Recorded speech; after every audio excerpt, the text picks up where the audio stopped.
लगे चंदन खेड़ी में रैली पर पथराव को लेकर आज नर्मदा बचाओ आंदोलन के प्रमुख मेधा पाटकर ने इंदौर के प्रेस क्लब में पत्रकारों से चर्चा की। उन्होंने कहा कि 16 सदस्यों का दल चांदन खेड़ी गए थे और वहां की हकीकत जानकर शासन प्रशासन की कार्यप्रणाली पर संदेह हो रहा है। उन्होंने कहा कि जिस गांव में कभी भी धार्मिक सांप्रदायिक दंगा नहीं हुआ, वहां राजनीतिक सांप्रदायिक दंगा कराया गया। राम मंदिर निर्माण के लिए चंदा इकट्ठा करने के लिए स्वैच्छिक होना चाहिए, क्योंकि प्रधानमंत्री नरेंद्र मोदी ने राम मंदिर निर्माण की राशि देने की बात कही है। नर्मदा बचाओ आंदोलन के प्रमुख मेधा पाटकर ने कहा कि शिवराज सिंह चौहान को इंडियन लॉ की जानकारी नहीं है। पत्थरबाजों को 323 की धारा का प्रावधान है, लेकिन शिवराज सिंह चौहान के इस बयान को लेकर आजीवन कारावास हो रहा है। वहीं तलवारबाजी और गोलीबारी पर क्या सजा हो सकती है। राम मंदिर निर्माण के लिए 100 करोड़ रुपए इंदौर और प्रदेश से इकट्ठा करने और 5 करोड़ रुपए देपालपुर के लोगों को जमा करने के लिए कहा गया है। धर्म के नाम पर सद्भाव धूमिल हो रहा है। कोविड-19 के प्रोटोकॉल का उल्लंघन किया जा रहा है। चांदन खेड़ी गांव के इस पूरे मामले की न्यायिक जांच हो, जिससे दूध का दूध और पानी का पानी हो जाए। इस तरह की सांप्रदायिक घटनाएं नहीं होनी चाहिए। इस पूरी घटना में रैली की अनुमति देने वाले अधिकारी पर भी जांच करने की मांग उन्होंने की है और कानूनी वो नहीं निभाई है। दूसरी बात यह है कि जो आरोप लग रहे हैं उस चांदन खेड़ी गांव के मुस्लिम समाज के ही लोगों को अपराधी बनाकर, हमारे सामने आया हुआ चांदन खेड़ी में जो चित्र हमने देखा है और जो वीडियोस की भी हमने जांच की है और हमने दोनों बाजू के साथ चर्चा की है। बेटमा में हमको वहाँ के नगर परिषद अध्यक्ष और रैली में शामिल हुए विविध गांव के लोग भी मिले। तो हमारा निष्कर्ष ये है कि इसमें जिस गांव में कभी विवाद और दंगा नहीं था, उस गांव में उकसाने का काम हुआ है। और पथराव किसने हुआ, ये अगर जांच का मामला भी रखे, गोली किसने चलाई है जांच का मामला भी रखे तो हमें मंजूर है। लेकिन उसमें भी हमको लगता है कि वहाँ कुछ घंटों तक आखिरी घर कादर अकबर का जो गांव की सीमा के बाहर था एक प्रकार से, उसमें उसके सामने बिठाकर और लोगों को बुलवाकर, जिनके हाथ में लोहे की सलियां थी, तलवारें थी, उसमें से कुछ युवा मनोरे पर चढ़कर उसको तलवार से हानि पहुंचाने की कोशिश करके जो जो हुआ है वो पूरा घटनाक्रम बताता है।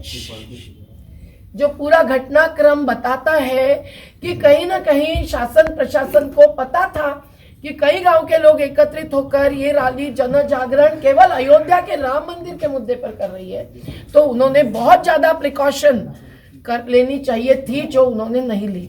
हम ये भी जान रहे हैं हमारी जांच के आधार पर कि दूसरे दिन जो रास्ता रुंदीकरण का काम हुआ, जिसमें बहुत सारे घर अतिक्रमणदार के तोड़े गए, वो पूरा अवैध रूप से हुआ। न पंचायत को खबर की गई, न नोटिस दी गई घरों को, और उसमें कई सारे मुस्लिम परिवारों को स्थलांतर करना पड़ा है।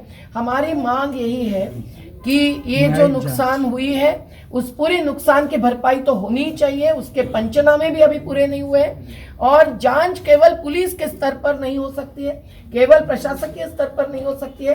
वो न्यायिक जांच है, वो भूतपूर्व न्यायाधीश के अध्यक्षता में होनी चाहिए, लेकिन मंदसौर जैसे नहीं, वो निष्पक्ष होनी चाहिए।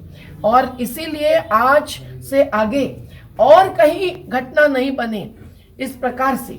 और चंदा इकट्ठा करने की क्या राम मंदिर के लिए जरूरत है तो स्वैच्छिक रूप से इकट्ठा हो सकता है, लेकिन प्रधानमंत्री जब पूरा फंड देने के लिए घोषणा कर चुके हैं तो इस पर भी विचार करके संवेदनशीलता दिखाते हुए न केवल आयुक्त महोदय जिनको हम आवेदन दे चुके हैं, पर मध्य प्रदेश सरकार ने, राज्यपाल तक सभी ने इस पर तत्काल निर्णय लेना जरूरी है। जिन लोगों को अस्पताल में रखा गया, हम मिलने गए तो आधा घंटे पहले रिहाई की गई, लेकिन उनको भी पूरी मुफ्त में व्यवस्था करवाने की जिम्मेदारी सरकार की है। आप सिंगू बॉर्डर पर जाके देखिए, टिकरी बॉर्डर पर जाके सैकड़ों पुलिसों को रिजर्व फोर्स के साथ वहां बिठाया गया और पूरे बैरिकेड्स लगाए गए। तो फिर आने वाले लोग जो रामलीला मैदान हम पहुंचना चाहते हैं, तो हमारा आवेदन है, आपको मैं कॉपी भेज सकती हूँ कि रामलीला मैदान की मंजूरी मौखिक दी थी, बाद में नहीं मना किया और बैरिकेड्स लगाए। जिस तरह से इन्होंने आरोप लगाया कि अब जहां रोकना है तो क्या पूरे देश में हर जगह पे अलग अलग स्थान पर किसान जो है इस तरह के जो प्रोटेस्ट करेंगे, क्या इस तरह का कोई प्लान है? अभी तो प्लान जो जाहिर है वो सामूहिक नेतृत्व करने वाले सभी हम बैठ के ही निर्णय लेकर जाहिर करते हैं। आज जो ट्रैक्टर रैली दिल्ली में निकल रही है वो भी एक प्रकार का रिंग रोड जो है, पेरिफेरल रोड जिसको कहते हैं, वहां से निकल रही है। किसी को तकलीफ देने की इच्छा नहीं है, रोड ब्लॉकेड की इच्छा नहीं है। दूसरी बात कि रोड ब्लॉकेड खास करके हरियाणा सरकार कर रही है, यूपी सरकार कर रही है, राजस्थान नहीं कर रहा है। हम लोग यहाँ से गए मिलकर सैकड़ों लोग, तो हमको यहाँ से जाने दिया, शिवराज सिंह जी के धन्यवाद। हमको यूपी बॉर्डर पर रोका तो 2 दिन और 2 रात हम लोग वहीं रुके, बारिश भी रात को आई तो भी रुके। आज दिल्ली के भी किसान वही भुगत रहे, पर आखिर दूसरे दिन शाम को उनको बॉर्डर खोलनी पड़ी और हमारे साथियों को जाने दिया, तो हम दिल्ली तक पहुंच गए और फिर वहां कई दिनों तक हम रुके। आज ये सवाल है कि आने वाले 26 जनवरी का अल्टीमेटम दिया गया है, लाल किले पर परेड प्रधानमंत्री करते हैं। खैर यूके के प्राइम मिनिस्टर ने आना मना कर दिया है, क्योंकि यूके में जो सिख समुदाय की ताकत है, जो एक एक जगह पर कनाडा में भी ताकत रखते हैं, वहां पदाधिकारी भी है, चुने हुए प्रतिनिधि हैं, तो उनको नकार कर किसानों के मुद्दे दुर्लक्षित करके वहां के प्रमुख, राष्ट्र प्रमुख आ नहीं सकते थे।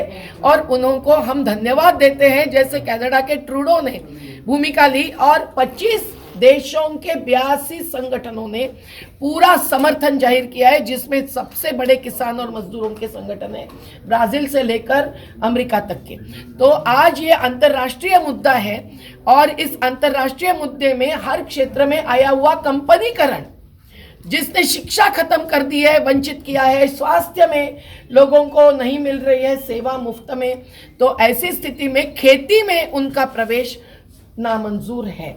मैं इतना ही कहती हूँ कि 26 जनवरी का जो अल्टीमेटम है वो ये है कि प्रधानमंत्री भले उनकी परेड निकाले, पर इस देश का प्रमुख अन्नदाता, प्रमुख सेवक, प्रमुख उत्पादक किसान है, जिनमें सब प्रकृति पर जीने वाले समुदाय, उनकी भी परेड ला।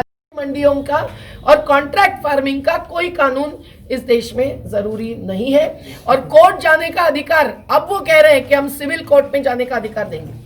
कानून में तो ये लिखा है कि केवल एसडीएम और कलेक्टर ही निर्णय ले सकते हैं। सिविल कोर्ट में क्या है एहतिशाम भाई, सिविल कोर्ट के मैजिस्ट्रेट इतनी बड़ी करोड़ों रुपया रोज की कमाई वाले कंपनियों के खिलाफ फैसला किसानों के पक्ष में दे पाएंगे?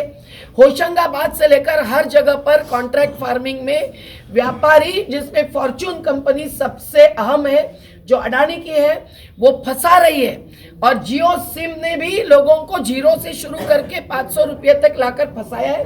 बीएसएनएल के 78,000 कर्मचारियों को वीआरएस लेना पड़ा है और बाकियों के 18 महीने वेतन नहीं दिया गया है। अब भी मैं उनसे मीटिंग करके आई हूँ। तो ये बात समझिए कि ये पूरे देश को बेचने और खरीदने की हकीकत है, और जिसमें जो प्रमुख कॉरपोरेट्स है उनको इन्होंने पहले ही छूट दी है, पहले ही जानकारी दी, कानून आने के पहले ही गोडाउन्स बनना चालू हुआ, हजारों एकड़ जमीन अडानी ने ले ली, और इसीलिए ये पीछे हट नहीं कर रहे। पर किसान इनको झुका कर रहेंगे, नहीं तो देश और राशन व्यवस्था, अन्न सुरक्षा बचेगी, खेती बचेगी।